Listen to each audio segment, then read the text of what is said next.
திருமங்கை ஆழ்வார். 12 ஆழ்வார்களில் 11வது ஆழ்வாராக திருமங்கை ஆழ்வார் இடம்பெறுகின்றார். இவர் ஆலி நாட்டின் அரசராக திருமங்கை மன்னனாக இருந்தவர். ஒரு சிற்றரசனாக இருந்து கப்பம் கட்டி அரசாட்சி செய்து கொண்டு வந்தவர். ஒரு பெண்ணை விரும்பி திருமணம் செய்து கொள்ள கேட்கின்றார். அந்த குமுதவல்லி என்ற பெண் அன்றாடம் 1000 வைணவர்களுக்கு அடியவர்களுக்கு அன்னம் படைத்து அவர்களுடைய ஆசியை பெற்று இவரும் சிறந்த அடியவராக இருந்தால் மட்டுமே தான் திருமணம் செய்து கொள்வதாக குறிப்பிடுகின்றாள். அதனால மன்னனுக்கு கப்பம் கட்டுவதை கூட ஒத்தி வைத்து பணத்தை எல்லாம் அடியவர்களுக்கு அன்னதானம் கொடுப்பதில் செலவழிக்கின்றார். அப்படி இருந்த காலத்திலே மன்னன் கோபம் கொண்டு ஆள் அனுப்பி கேட்கின்றான். இவர் சரியாக பதில் கூறாமல் திருப்பி அனுப்புகின்றார்.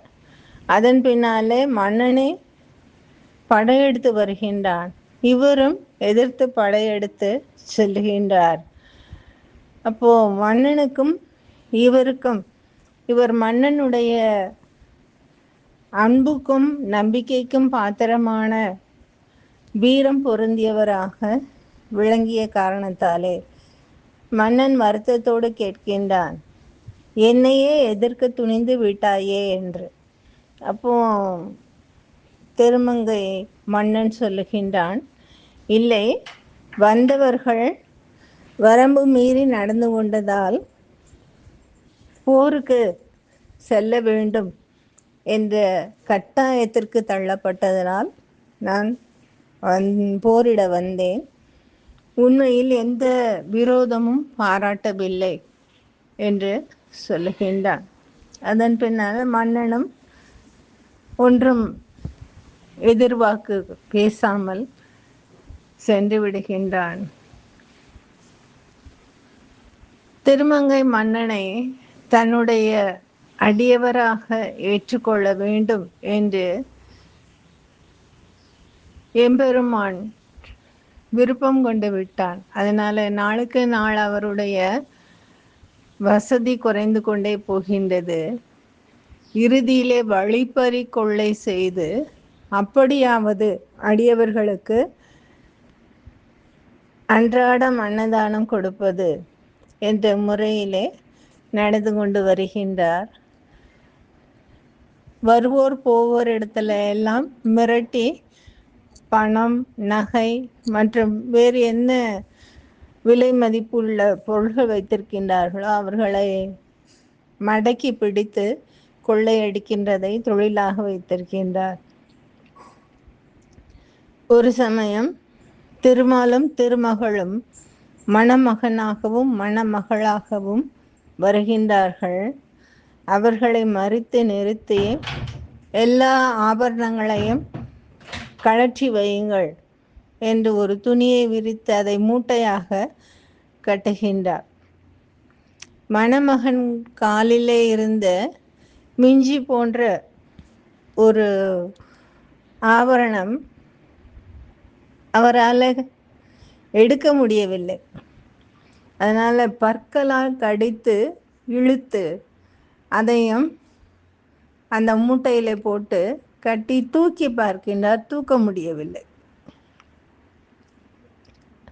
அப்போ அந்த மணமகன் இடத்துல கேட்கிறார், நீ ஏதோ மந்திரம் போட்டு விட்டாய் போல இருக்கிறது, இந்த ஆபரணங்களெல்லாம் சேர்த்து மூட்டையாக கட்டியதை என்னால் அசைக்க முடியவில்லையே என்று கேட்கின்றார். மணமகனாக இருந்த ஸ்ரீமன் நாராயண நாமம் மந்திரம் போட்டு இருக்கின்றேன், அந்த மந்திரத்தை உனக்கும் உபதேசிக்கின்றேன் என்று சொல்லி திரு 8 எழுத்து மந்திரம் ஓம் நமோ நாராயணாய என்ற மந்திரத்தை உபதேசம் செய்கின்றார். அதன் பின்னாலே முழுவதுமாக மனம் திருந்தி வருந்தி தான் செய்த தவறுகளை எல்லாம் எண்ணி பார்த்து ஆழ்வார் ஆழ்ந்து இறை பக்தி கொண்டவராக மாறுகின்றார். எப்படி நாம் சைவத்தில் சுந்தரரை வன் தொண்டர் என்று சொல்லுகின்றோமோ, அதுபோல 12 ஆழ்வார்களில் வன்கலியன் என்று பெயர் கொண்டு அழைக்கப்படக்கூடிய ஒருவராக திருமங்கை ஆழ்வார் விளங்குகின்றார். வன்மையான முறையிலே இறைவனே என்றாலும் அவரிடத்திலையும் கூட தன்னுடைய அந்த பராக்கிரமத்தையும் வலிமையும் காட்டி எதிர்த்து போராடக்கூடிய அந்த இயல்பு இருந்ததுனால இருவரும் அந்த வன் என்ற வன்மை வலிமை என்ற ஒரு முன் ஒட்டு பெற்று வன் தொண்டர் என்றும் வன்கலியன் என்றும் பெயர் பெறுகின்றார்கள். குலசேகர ஆழ்வார் எப்படி மன்னனாக இருந்து இறை தொண்டில் ஈடுபட்டாரோ அதுபோல திருமங்கை ஆழ்வார் ஒரு சிற்றரசனாக இருந்தார், வழிப்பறி கொள்ளைக்காரனாக இருந்தார். ஒரு பெண்ணுக்காக வைணவர்களை ஆராதனை செய்ய வேண்டும், 1000 பேருக்கு ததி ஆராதனை செய்ய வேண்டும் என்ற கட்டாயத்தின் பேரில் அப்படி என்றால் தான் உங்களை திருமணம் செய்து கொள்வேன் என்று குமுதவல்லி கூறியதன் காரணத்தினாலே வைணவர்களுடைய தொடர்போடு இருந்தார். இறைவனாலேயே எப்படி சுந்தரர் தடுத்தாட்கொள்ளப்படுகின்றாரோ அதே போல இவரும் இறைவனாலேயே தடுத்தாட்கொள்ளப்படுகின்றார். அப்போ தன்னுடைய நிலையை நினைத்து வருந்தி பல பாடல்கள் பாடுகின்றார். ஆற்றங்கரை வாழ் மரம்போல் அஞ்சினேன். ஆற்றங்கரையில் இருக்கக்கூடிய மரம் எவ்வளோ பெருசாக இருந்தாலும் ஆற்றிலே வெள்ளப்பெருக்கு வந்தால் அது மண்ணரிப்பினாலே அடித்து கொண்டு போகக்கூடிய நிலையில் இருக்கு. அப்படி இந்த மனித வாழ்வு என்ப ஒரு நிலையில்லாத இதில் இருந்து கொண்டு தேவையற்ற காரியங்களில் ஈடுபட்டு விட்டேனே என்று மனம் வருந்தி பாடுகின்றார். நாராயண நாமத்தின் பெருமையை சொல்லும் பொழுது குலம் தரும் செல்வம் தொந்திடும் அடியார் படுத்துயர் ஆயின எல்லாம் நிலந்தரம் செய்யும் நீள் விசும்பு அருளும் அருளோடு பெருநிலம் அழிக்கும் பலம் தரும் மற்றும் தந்திடும் பெற்றதாயினும் ஆயின செய்யும் நலம் தரும் சொல்லை நான் கண்டு கொண்டேன் நாராயணா என்னும் நாமம் என்ற பாசுரத்திலே வெளிப்படுத்துகின்றார். வேதங்கள் 4 அவற்றின் அங்கங்கள் 6 என்று படிக்கின்றோம். அதுபோல 4000 திவ்ய பிரபந்தத்திலே வேதம் தமிழ் செய்த மாறன் என்று பெருமை பெற்ற நம்மாழ்வார் 4 பகுதிகளை எழுதியிருக்கின்றார், 4 தலைப்புகளில். அதுபோல திருமங்கை ஆழ்வார் 6 பகுதிகளை, பெரிய திருமொழி, திரு எழு கூற்றறிக்கை, சிறிய திருமடல், பெரிய திருமடல், இப்படி 6 பிரபந்தங்களை எழுதியிருக்கின்றார். அவை அனைத்துமே சேர்த்து பார்க்கும் பொழுது 4000 திவ்ய பிரபந்தத்திலே பாதிக்கு மேலாக வரக்கூடிய அளவு 2000த்திற்கு ஒட்டி வரக்கூடிய அளவிற்கு பாசுரங்களை திருமங்கை மன்னன் எழுதியிருக்கின்றார். இப்படி எல்லா விதமான சிறப்புகளும் பொருந்தியவராக இருந்த காரணத்தாலே திருமங்கை ஆழ்வார் சைவம் வைணவம் என்ற பாகுபாடு இன்றி அனைவரையும்